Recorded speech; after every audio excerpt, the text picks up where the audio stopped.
Coach, I'll ask the first from the podium. It is clear that you have started turning the program in the right direction. What are the variables that you can point to say, all right, yes, we are moving in the right direction? I think the biggest variables probably is just hard work. Hard work works, and there's no substitute for hard work. So I think it starts with that. That's one of the basic pillars that I would say why we've been able to continue to pursue success or continue to move the program in the right direction. I think the second layer of that is just honesty. Guys being honest with themselves, them being honest with me and the staff, me being honest with them. That way we just trust. We trust each other, and we know every game we play. There's no guarantee, but we're thankful to play the games. We're thankful to be in this conference. We're thankful to have the type of people we have in our locker room. So it really starts with just trust and hard work. Coach, if you would, I don't know what happened in between sessions, but can you grab the microphones and pull them both up towards your mouth? Yeah. It's a tech fail on our part. I'm sorry. Actually, one's a light and one's a mic, I guess. Maybe a little bit better. Next question for Coach will come from our front row right in front of you. Coach Dan Tortora, wakeupcalldt.com. Going off of what you were saying, building a culture in this environment. We obviously know that NIL, transfer portal, there's a lot of change that happens, but you've had that success from year 1 to 2 to 3 in the win-loss column. How are you building a culture in an ever-changing environment? Well, I think it is an ever-changing environment. I can't really control that, and I think the student athletes can't control that either. We didn't ask for this environment. This environment found us. This is where we are, 2024, right? But in terms of culture, you just try to get players that have good character, that fit what you believe is important to winning on and off the court. I'm big on and off the court. I know this basketball is fleeting. So you get 4 years of college basketball. You maybe get an average of 3 to 7 years of pro, right?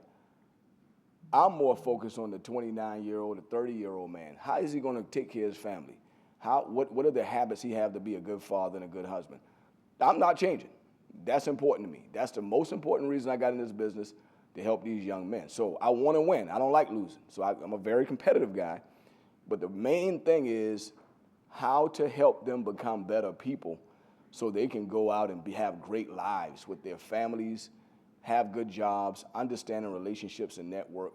We're at a place like Boston College where the network is a major factor for the next 30 to 40 years. And so these are 2 rising juniors, all right? These are 2 rising juniors. These guys been with me going in their 3rd year. So you talk about culture, that's culture. They've been around every step of the way, and they're sitting here today. Coach, from the podium, it's a comment that I guess I'll ask for a reaction. Last year, BC registered the true road win 7 times.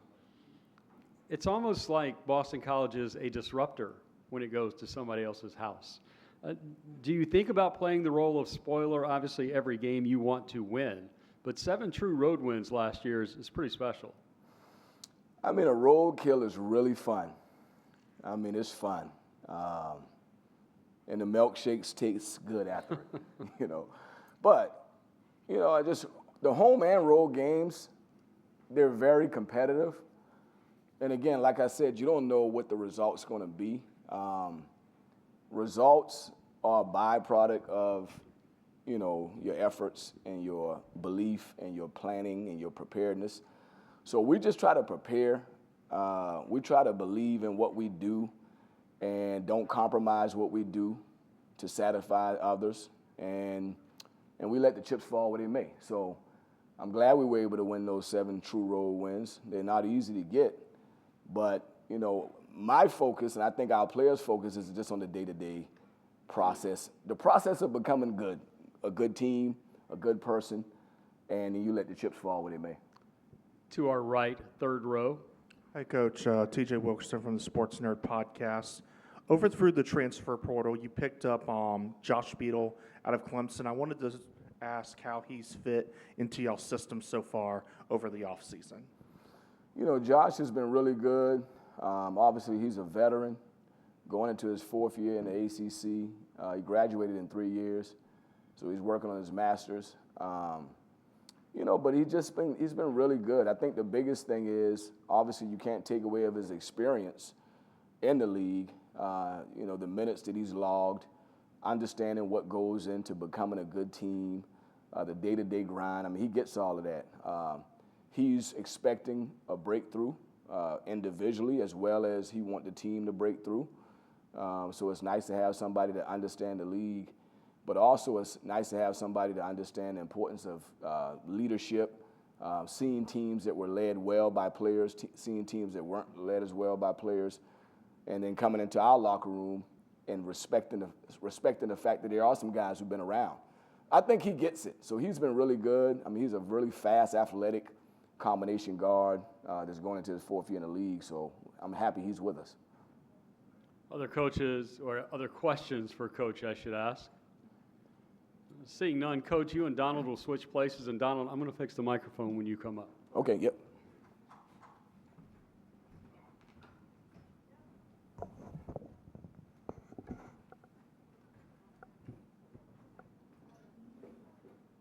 Let's see what happens there. Questions for Donald? Donald, we'll go to the right-hand side, 3rd row.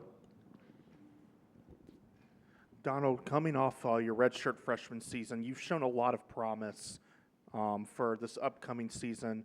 Is there any specific parts of your game we need to look out for outside of shooting? Really, I've been in the gym working on all aspects of my game. My leadership has took a step to another level. My ball handling, my defense, I really say the defensive side of things has really changed. I know where to be. I've been watching a lot of film. So I can say this season you should expect me to be a high-level defensive player in the ACC. Donald, right-hand side, 1st row, right in front of you. Donald, Dan Tortora, wakeupcalldt.com. Backcourt for you with Josh Beadle coming in from Clemson. Just what you can say about that give and take and what that's looked like in summer ball as well as what we can maybe expect this season. Yeah, Josh is a high-level player. He's very fast, very quick, very athletic. We're a fast-paced team this year, so in practice and stuff, it's been very fun building to get up and down with him. He's pitching it ahead fast. If I pitch the head to him, he's getting on the rim fast. We're attacking the paint really fast this year, so it's going to be fun to play with Josh. So I'm excited. Donald, from the podium in the ACC tournament, you had 10 points in 19 minutes off the bench against Clemson. That's got to be a really good note to sort of end on and think about during the offseason. Yep. That game was fun. That whole experience was fun. Going into that game, coach was always preaching to me, be ready for your opportunity. And my opportunity came when we was playing Clemson in the ACC tournament, and I was ready for it. Staying ready throughout the season, watching film with coach, being focused in practice. Then once my opportunity came, like I said, in the ACC tournament, it showed. So this season should be a fun one. Other questions for Donald? Donald, we'll go back to TJ to the right-hand side on the 3rd row. You guys are going to be traveling to the West Coast a bit with California and Stanford coming into the league, the conference. Are you excited about the trips to California? Have you ever been? Of course I'm excited, but at the end of the day, we're going to win games. I feel like the team and coach is going to do a good job at getting us ready to go over there and win games. We're not going over there to vacation or anything like that, so we're going over there to focus, get the job done, and get a roadkill. Donald, thank you. You and Chaz can switch places. We will spend a few minutes with Chaz Kelley III. Who would like their first question for Chaz? Chaz, I'll ask it from the podium. Describe your leadership style for us. I'll probably say very versatile, right? Kind of understanding the relationship that I have with the coaches in the media room and being able to take what they're saying and try to preach it to my teammates just so we all have a better understanding of what's going on in the task at hand. But just trying to understand the relationships that I've built with individually with all the guys in our locker room and just try to help collectively just web it together and just become one big family. Your next question right in front of you, 1st row. Chaz, Dan Tortora, wakeupcalldt.com. Just for you personally going into this season, the evolution of your role on this team, how you see that coming to be as you step in here? Just from arriving my freshman year, just envisioning myself of wanting to be that guy, wanting to be a leader on this role, just learning from guys like Jaden Zachary, Quentin Post, and just taking what they've done and try to just enhance it and try to keep on growing. And like our coach said earlier, just trying to grow and become a top program in the ACC. Chaz, to follow that up, this year you've got someone on your squad from the Republic of the Congo and Japan. Last year you had someone on your squad from Canada and Amsterdam. These influences from around the world, different styles of basketball, how do they affect the way that you approach the game? I would say it just brings a level of appreciation. People say a lot that basketball is like a fraternity, and just the places that you go. Now we're going to California this year, and the people that you meet and the cultures that you may come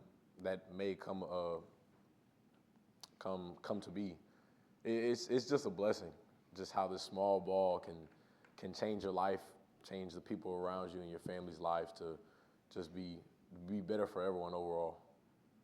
Small ball, big opportunities, right? Yep. Anything else for Chaz? Chaz, we'll finish up to the right-hand side with TJ once again.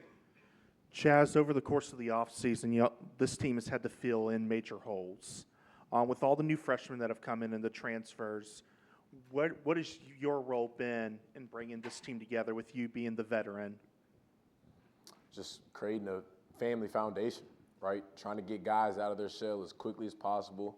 We had 5 guys returning and lots of guys that were incoming and being introduced to the program, to Earl Grant's coaching ways. And so I kind of saw this opportunity like, hey, look, the faster I can get these guys out of their shell, the faster I can make them laugh, make them smile, understand what makes them tick, what makes them sad, what makes them happy, the faster I can build a relationship and just kind of spread that relationship culture like, hey, we're here to be your brother, not your teammate.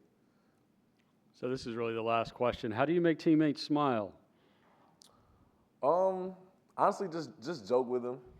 Just give a little joke or two, see how they react, understand how they can take and receive things. Just try to make them laugh. Try to stoop down to their level, understand the things that they like, don't like, but just should always start off the day with smiling. Just be blessed that you woke up. Donald, does he make you laugh? All the time. Boston College, thank you. Good luck this season.